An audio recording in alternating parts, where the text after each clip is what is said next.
informasi-informasi yang bisa kami tadi sudah sampaikan secara lengkap dengan analisa-analisa dengan menggunakan ilmu kedokteran forensik yang terbaik yang kami miliki, karena dan kami yakinkan bahwa pada seluruh masyarakat, ya, pada awal media dan seluruh masyarakat Indonesia, bahwa kami di sini bersifat independen, tidak memihak dan tidak dipengaruhi oleh apapun. Kami bisa yakinkan tidak ada tekanan-tekanan apapun pada kami, sehingga kami bisa bekerja secara leluasa dan bisa menyampaikan hasilnya dalam kurun waktu ya 4 minggu ya, 4 minggu kurang sedikit ya dari sejak kita otopsi ulang di sana. Setelah kita pemeriksaan pun juga bisa bekerja dengan leluasa, tidak ada tekanan dari manapun. Alhamdulillah awak media juga bersabar untuk memberikan kelonggaran buat kami ya, keleluasaan untuk bisa memproses hasil yang kita peroleh. Jadi kita bisa menyelesaikan dalam waktu yang cukup singkat. Mungkin begitu. Ya. Pak, ada 2 luka tembakan dari arah. Ya. Oke, jadi saya bisa yakinkan sesuai dengan hasil pemeriksaan kami, baik pada saat kita lakukan otopsi maupun dengan pemeriksaan penunjang dengan pencahayaan dan hasil pemeriksaan mikroskopik, tidak ada luka-luka pada tubuhnya selain luka-luka akibat kekerasan senjata api. Ya, jadi luka-luka yang kita dapat semua tempat-tempat yang mendapatkan informasi dari keluarga, selain yang diduga ada tanda-tanda kekerasan di sana, namun kami sudah bisa pastikan dengan keilmuan forensik yang sebaik-baiknya bahwa tidak ada tanda-tanda kekerasan selain kekerasan senjata api pada tubuh korban. Seperti itu. Apa ada perbedaan Pak dari otopsi pertama?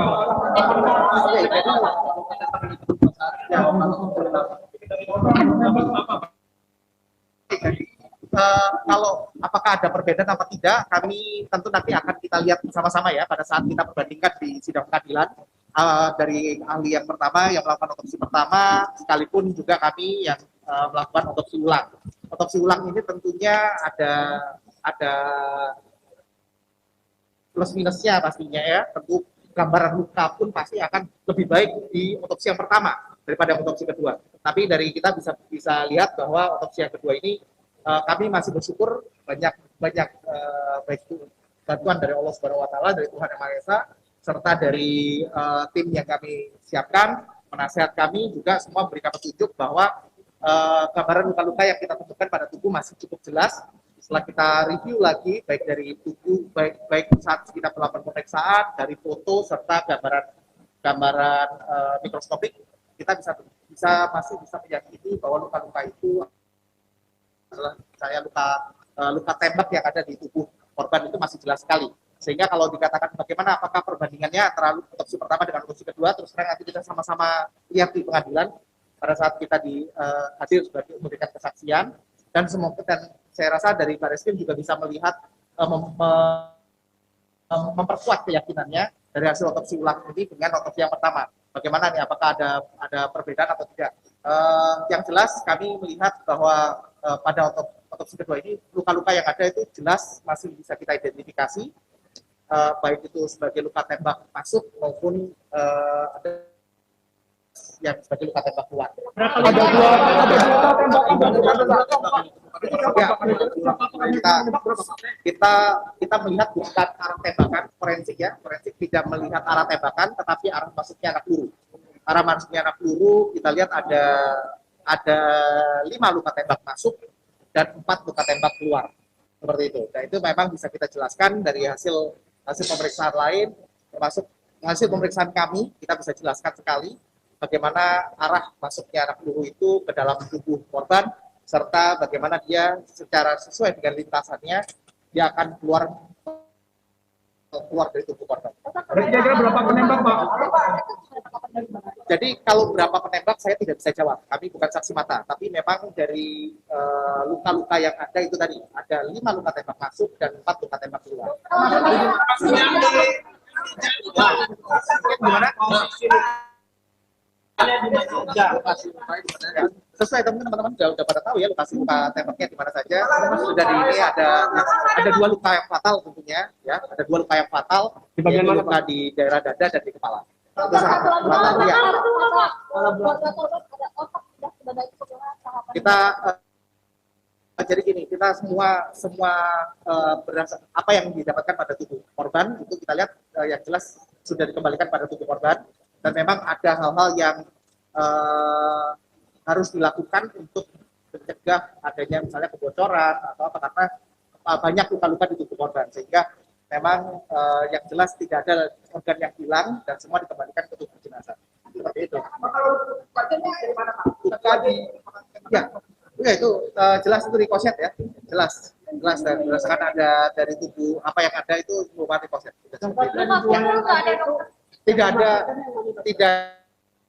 kekerasan di tempat lainnya. Saya bisa pastikan di sini dengan penelitian kami tidak ada kekerasan selain kekerasan senjata api seperti itu. Dan memang yang fatal adalah dua, yaitu di dada dan di kepala. Itu yang fatal, meninggal, Pak?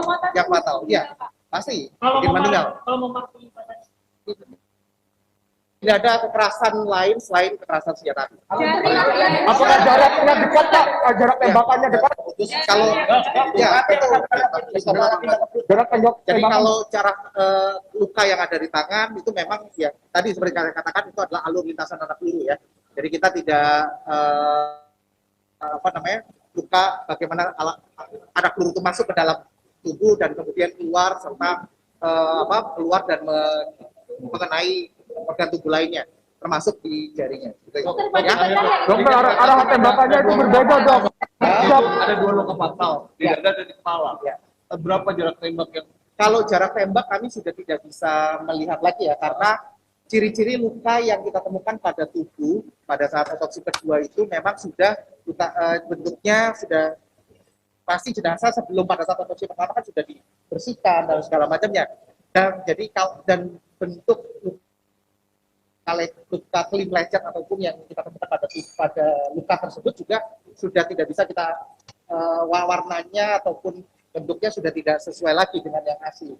Nah sehingga kita tidak bisa menentukan apakah ini memperkirakan sebagai luka tembak jarak jauh atau jarak dekat atau sangat dekat seperti itu, karena ciri-ciri luka yang ada di tubuh waktu saat ini sudah tidak bisa kita interpretasi lagi karena sudah tidak fresh. Mungkin gitu ya. Ya, kekerasan senjata api yang kita temukan di tubuhnya. Gitu ya. Ya, maksudnya itu tadi semua setiap tindakan otopsi pasti akan organ-organ itu pasti akan dikembalikan ke tubuhnya. Namun memang pasti ada pertimbangan-pertimbangan, baik itu misalnya adanya bagian-bagian tubuh yang terbuka, sehingga pada saat jenazah itu akan ditransportasikan pasti ada pertimbangan-pertimbangan ke sana juga. Seperti itu. Ya. Ya. Kenapa?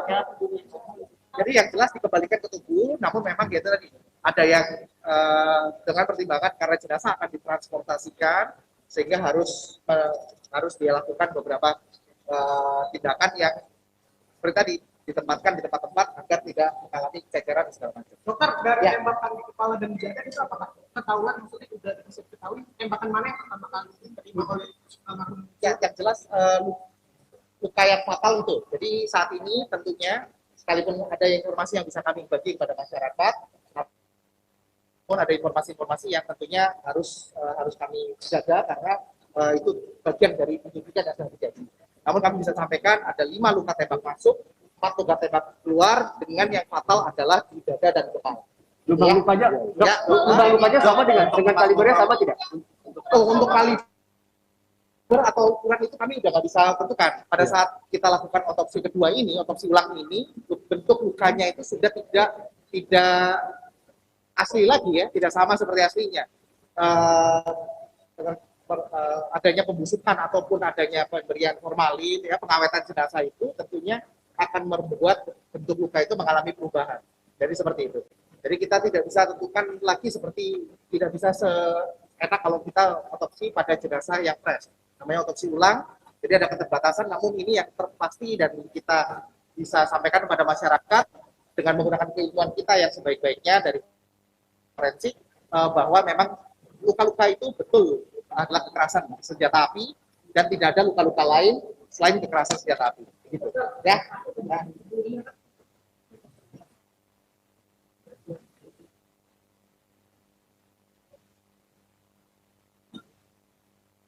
enggak, jadi justru itu yang menjadi fokus kami, ya. Justru menjadi fokus kami untuk melakukan pemeriksaan sesuai informasi yang kami dapatkan juga dari keluarga pada bagian-bagian tubuh tertentu.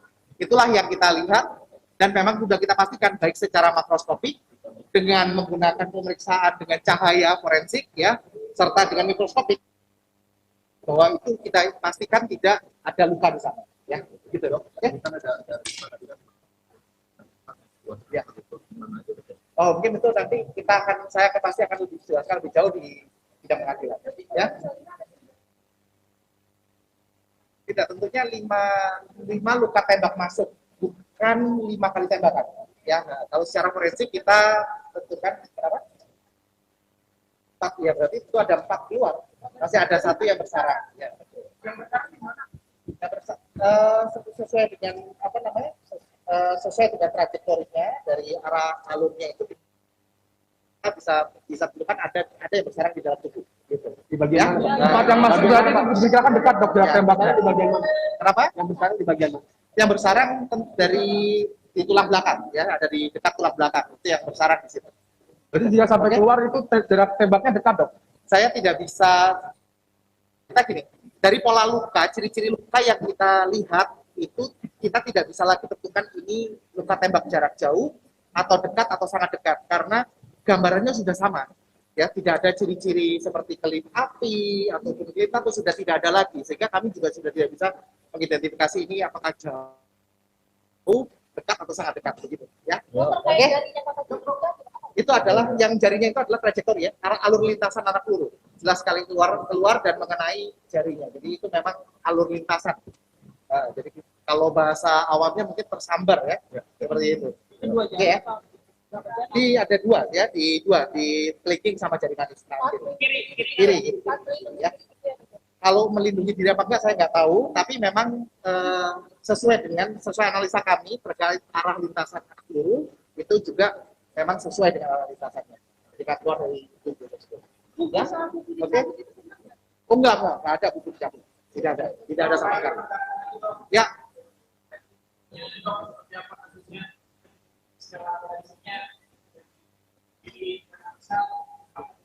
Ya, itu tadi saya tegasannya seperti ini bahwa kita sudah lakukan pemeriksaan sebaik-baiknya terhadap tubuh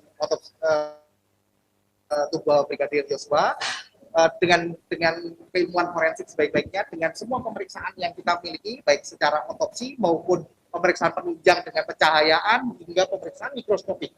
Semuanya tadi kita sudah sampaikan dalam dokumennya, sudah kita berikan kepada Barreskrim, dan semoga ini bisa memperkuat, memberikan keyakinan buat penyidik sebetulnya luka-luka yang terjadi seperti apa, ada di mana saja, supaya tidak ada lagi keraguan-keraguan bagi penyidik tentang kejadian ini. Mungkin itu, ya.